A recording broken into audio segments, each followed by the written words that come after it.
มีกินอุดมสมบูรณ์ขึ้นมาและต่างประเทศเขาก็เข้ามากำกับมาดูแลเบิ่งแยงในเรื่องการปกครองเห็นบ่อันนี้แหละเฮาอยากให้คนลาวเฮาตื่นตัวผลักดันเด้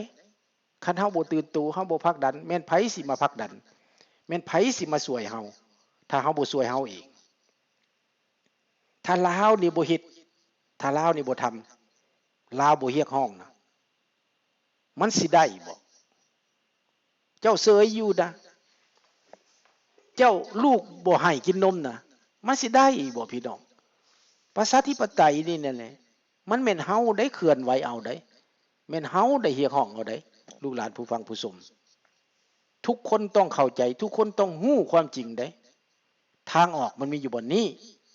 น้องนุ่งลูกหลานผู้ฟังผู้ชมอย่าสิให้มันเป็นไปเองอย่าสิปล่อยไปตามกาลเวลาวันเวลา1มื้อ1วัน1เดือน1ปีก็สำคัญสบายดีแก้วๆสำคัญสำหรับประเทศชาติบ้านเมืองต้องปฏิรูปต้องเปลี่ยนแปลงคนลาวต้องใส่ใจต้องฮู้ต้องเฮ็ดต้องทำต้องลงมือต้องเคลื่อนไหวต้องสามัคคีกันเป็นน้ำหนึ่งใจเดียวกันเฮาจึงจะมีความเจริญก้าวหน้าเฮาจึงสิมีความเฮาจังสิหลุดพ้นจากความเป็นทาสคุณค่าของความเป็นทาสคู่มือนี่นะเป็นทาสทางเศรษฐกิจเป็นทาสทางการเมืองเป็นทาสทางแรงงานพี่น้องอยู่บ่อนใดก็ไปคิดเอาเด้อลุงบอกแล้วมันเป็นบ่อนใดพวกเจ้าไปคิดเอาพวกเจ้ายังคิดว่าพวกเจ้าบ่แม่นทาสแรงงานวะพวกเจ้ายังคิดว่าพวกเจ้าบ่แม่นทาสการเมืองวะนามสกุลเดียวนั่งอยู่ในอำนาจไปตลอดชีวิตนะแล้วมันแม่นคนลาวก็ยังใครแน่ได้พอสิภูมิใจนะมันบ่มีคนลาวจักคนเอาไปเอามานะที่ตัดสินใจหั่นน่ะมีแต่แก้วหัวขอดเห็นบ่แก้วมันสนับสนุนและของผลประโยชน์ของมันเห็นบ่ประเทศเพื่อนบ้านเฮาก็บ่เดือดร้อนผู้ใดเคยเจรจาได้เขาก็ไปผลประโยชน์ของเขาเขาบ่สนใจในเรื่องประชาธิปไตยดอกเขาได้กินเขาได้ประโยชน์เสียอย่างเขาเห็นดีนะหมดบักใดขึ้นมาก็ว่าขอแต่ว่าประโยชน์ยังเป็นของเขาอยู่เขาก็โอเคเพราะว่าเขาบ่ได้เสียประโยชน์อันนี้ให้คนลาวต้องตระหนักคนลาวต้องตื่นตัวเข้าใจในสิ่งเหล่านี้ในการเปลี่ยนแปลงและเพื่ออนาคตการบ้านการเมืองต่อไปในภายภาคหน้าถ้าคนลาวเฮาบ่มีหัวอกหัวใจเว้าแนวใดก็บ่ตื่นเว้าแนวใดก็บ่ติงเว้าแนวใดก็บ่เข้าใจมันก็เบิดความสิเว้าเบิดแนวสิเว้าสู่เจ้าเอ้ยเว้าไปเท่าใดก็เฮ็ดคือเป็นหยังกระบือแหละซื่อๆอยู่บ่แม่นเฮาด่ากันอันนี้น่ะกระบือมันก็ยังฮู้ว่าห้ามเรามันยังฮู้ลาวเฮานี่น่ะเป็นหยังจะมาให้เขาข่มเหงกระดักกระเดียแท้ก็เจ็บใจแทนสุเจ้าอยู่ได้ลูกหลานเอ้ยกระติงกระอื้อกระหือนี่กว่าก็ฮู้จักเคลื่อนไหวนี่กว่าฮู้จักประสานงานกันด้วยคือเฮามาฟังกันนี่ห้องกันมาให้มันดวงหลายภัยมากให้มันแน่นาพาคั่งลุงสุนทราแล้วเว้าทุกแรงมาเลิกล่าเลิกงานแล้วมานอนฟังเมื่อยหลายก็ได้นี่ได้ความเข้าใจได้ความฮู้ได้ฮู้จักความจริงประวัติศาสตร์จอมปลอมที่เขาตัวเขาต้มเฮานั้นเฮาได้เป็นคนฮู้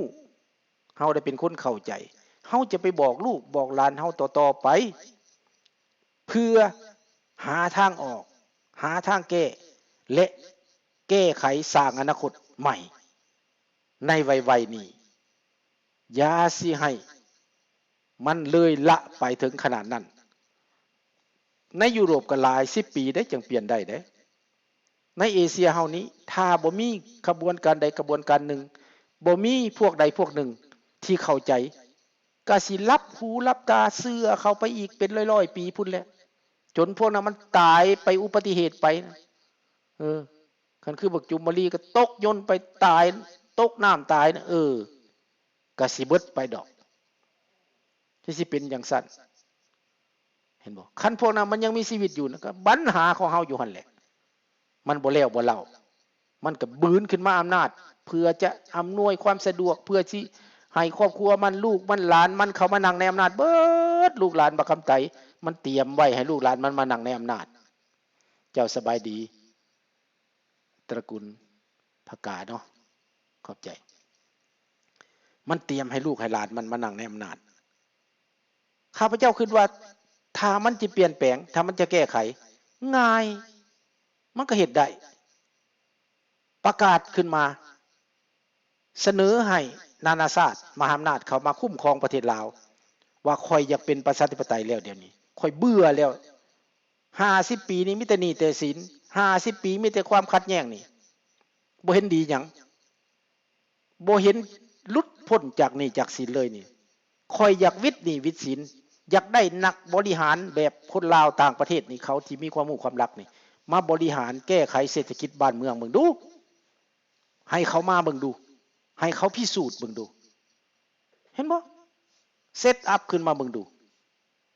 ก็ได้แหละพี่น้องนักบริหารเต็มเห็นบ่ลูกหลานข้าพเจ้าก็เต็มเป็นนักบริหารเรียนจบ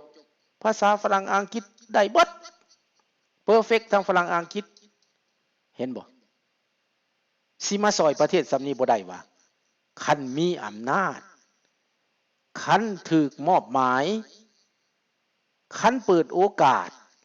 เฮาก็ให้ลูกให้หลานเฮามีส่วนประกอบในการแก้ไขปัญหาชาติที่มันฝังลึกมาถึงขั้น40-50 ปีนี่รุ่นพ่อมีปัญหารุ่นลูกให้มันหมดไปสติปัญหาเจ้าบ่คิดบ่สอนใส่หรือเจ้าสิให้ลูกเจ้า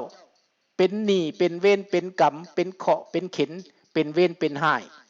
ที่พวกเจ้าสร้างมาตั้งแต่รุ่นพ่อเจ้าฮอดเจ้าบ่ฤทธิ์น้ำสาบานวัดองค์ตื้อยังบ่ได้หมดได้มันจะจองจำพวกเจ้าต่อไป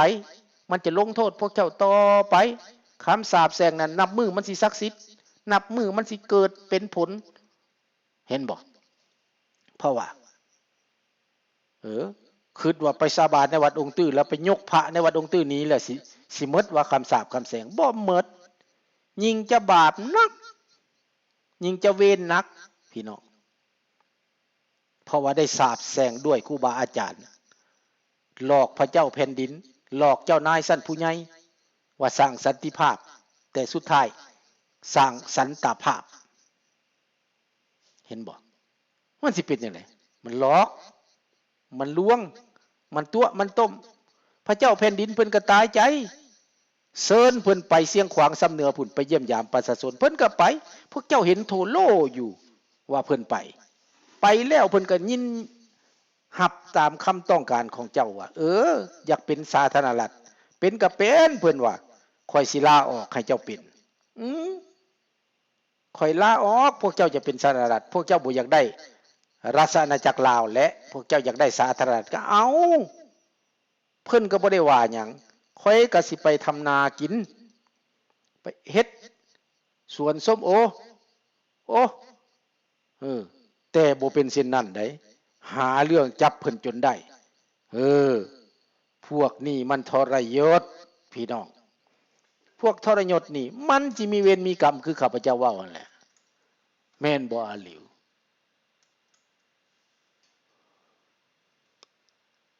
คันยอมรับความจริงกันเฮาก็มีทางออกแม่นทางออกมันก็บ่ได้จำเป็นต้องขับฟันรันแทงดอกบ่จำเป็นต้องจับอาวุธมาเกี่ยวกับฟันรันแทงกันดอกก็ยุโรปมันนี่ทางออกของเขาบ่ได้ซึกจังนี้นะเขาออกกันแบบ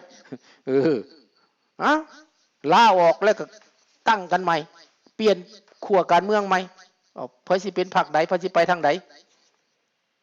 เอ้าสิมาปรปักษ์กันหยังข้าพเจ้ากับพวกแก้วพวกนี้ก็บ่แม่นว่าข้าพเจ้าบ่มีหมู่แก้วได้มีหมู่แก้วแต่เขาบ่ได้ไปเฮ็ดการเมืองเขาบ่ได้ไปเป็นคือคำไต่บ่ได้ไปเป็นคือพวกไกรสอนพวกคำไต่ไกรสอนนี่แม่นเข็นฆ่าฮาวีมันต่างกันเด้อันเวียดเกี้ยวพวกนั้นน่ะเขามาอาศัยแล้วเขาก็เป็นเกี้ยวธรรมดาพอค้าพอขายก็โอเคมันบ่อันตรายแ แต่เกี่ยวคำไตกับเกี่ยวไก่สอนนี่นะมันเกี่ยวฆ่าคนลาวพวกนี้นะหนูหักนี่นะตายหลายหมื่นหลายแสนได้นี่แหละมื้อนี้ก็สิมีเท่านี้มาเว้ามาเล่าสู่ฟังแต่ว่าจุดหมายปลายทางของพวกเฮานั้นแม่นเปลี่ยนประเทศลาวด้วยสันติด้วยวิธีของสากลด้วยหลักการประชาธิปไตยออกง่ายๆเปลี่ยนง่ายๆยอมมึงเขมรน่ะเด้เขาก็เปลี่ยนกันให้มี2พรรคการเมือง3พรรคการเมืองได้เขมรเขาก็เปลี่ยนเห็นบ่เขาปฏิรูปเขาก็ห้องราชอาณาจักรกัมพูชาเด้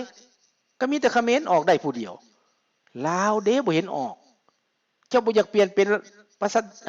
ราชอาณาจักรลาวก็ได้เจ้าเปลี่ยนเป็นสหรัฐก็ได้แต่ว่าเอาออกกฎหมายคอมมิวนิสต์เนี่ยต้องเป็นประชาธิปไตยหลายพรรคการเมืองเจ้าจะห้องสหรัฐประชาธิปไตยประชาชนลาวก็เรื่องของเจ้าสาธารณรัฐฝรั่งเศสนี่เขาก็ยังมีหลายพรรคการเมืองเฮ็ดมันก็มีหลายสาธารณรัฐเช็กมูฮันดีเขาก็มีหลายพรรคการเมืองแต่เขาบ่แม่นเผด็จการแม่นบ่แม่นบ่ลูกหลานผู้ฟังผู้ชมเนาะคันผู้ใดสนับสนุนแนวนี้ก็ไปห้องไปซักไปส่วนอวนต้านกันเข้ามาเป็นเมมเบอร์รวมไม้รวมมือพักดันกดดันและเว้าออกมาสู่สาธารณะให้เป็นเส้นทางและขีดเส้นให้มันออกให้ได้จากการเป็นทาสของชาติอื่นโอเคลูกหลานโชคดีผู้ฟังผู้ชมทุกท่าน FC ทุกท่านขอบอกขอบใจที่เข้ามาหาฟังรับชมพบกันใหม่ในมื้ออื่นตอนแรงวันเวลาเดียวกันขอบใจบ๊ายบาย